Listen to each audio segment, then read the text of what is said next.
Thank you so much for visiting here again. Myself, Advocate Kavita. Today in this video, we are going to talk about the 3-year practice is mandatory or not to recruit judicial officers, especially in the junior division.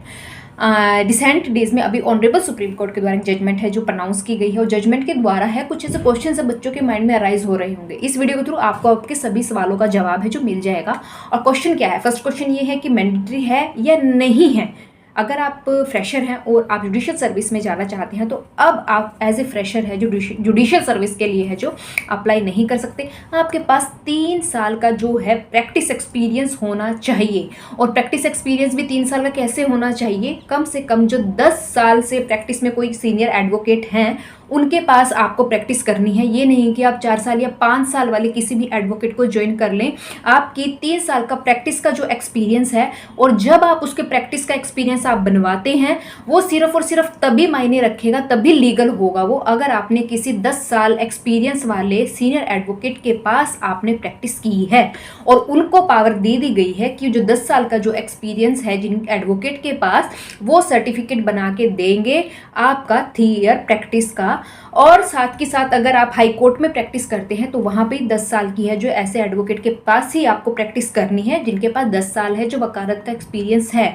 आप उससे कम के experience के advocate के पास अपनी practice को join मत कीजिएगा, क्योंकि उनके पास आपकी जो 3 साल की जो प्रैक्टिस है, अगर आप उनसे अपना सर्टिफिकेट बनवाते हैं फॉर जुडिशियल सर्विस तो वो एप्लीकेबल नहीं होगा, वो रिजेक्ट हो जाएगा। इसलिए सबसे बड़ी बात ये है, आपको अगर चाहे वो सब डिवीज़न हो, डिस्ट्रिक्ट कोर्ट हो, चाहे वो हाई कोर्ट हो, आपको ऐसे सीनियर को ज्वाइन करना है जिनके पास 10 साल प्रैक्टिस एक्सपीरियंस है।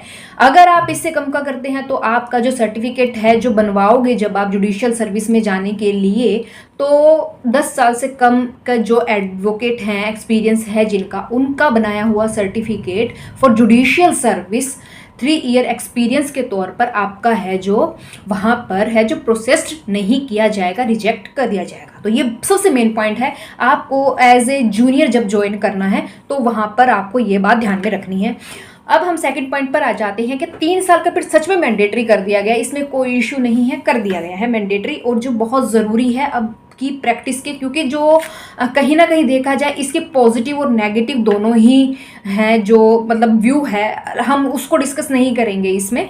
और अब हम अगर आ जाते हैं कि जो क्वेश्चन अराइज फिर हो रहा होगा बच्चे के माइंड में कि 3 साल एक्सपीरियंस कहाँ से काउंट किया जाए, उसकी कुछ तो लिमिट होगी, कहाँ से स्टार्ट होगा कहाँ से एंड होगा।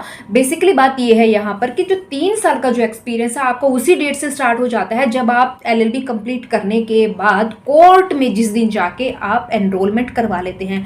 वहाँ पर आपका एक्सपीरियंस इसके ऊपर डिपेंड नहीं करेगा कि कब आपका है जो ऑल इंडिया बार एग्जाम है जो वो क्लियर हो तब आपका जो एग्जाम, जब आपका एक्सपीरियंस है काउंट होगा, ऐसा कुछ भी नहीं है। जब आप जाकर कोर्ट में अपना एनरोलमेंट करवा लेते हैं एज एन एडवोकेट, उसी डेट से आपका प्रोविजनल एनरोलमेंट करवा लेते हैं आप, उसी डेट से आपका जो एक्सपीरियंस है काउंट होना स्टार्ट हो जाएगा। उसमें एग्ज़ाम क्लियर हो उसके बाद आपका काउंट किया जाएगा, ऐसा कुछ नहीं बोला गया है। अब आपके पास है जो नेक्स्ट क्वेश्चन ये होगा माइंड में, क्या ये ऑल इंडिया एप्लीकेबल होगा। बेसिकली ये क्या है कि ये ऑल इंडिया एप्लीकेबल होगा, सब स्टेट्स में एप्लीकेबल होगा। और इसका कारण क्या है, supreme court, honourable supreme court के द्वारा जो अभी रिसेंट जजमेंट प्रोनाउंस की गई है उसके लिए सब हाई कोर्ट्स जो हैं उनसे अपना व्यू है जो मांगा गया था कि सब हाई कोर्ट्स का जो इस 3 ईयर प्रैक्टिस के रिगार्डिंग क्या व्यू है। तो मोस्टली हाई कोर्ट्स का व्यू है जो फेवर में आया था कि 3 ईयर जो प्रैक्टिस है वो मैंडेटरी कर देनी चाहिए, वो मैंडेटरी कर देनी चाहिए। Thank you so much for visiting here. अगर आपको फिर भी कोई डाउट है आप रिकमेंड बॉक्स में मेंशन कर सकते हैं।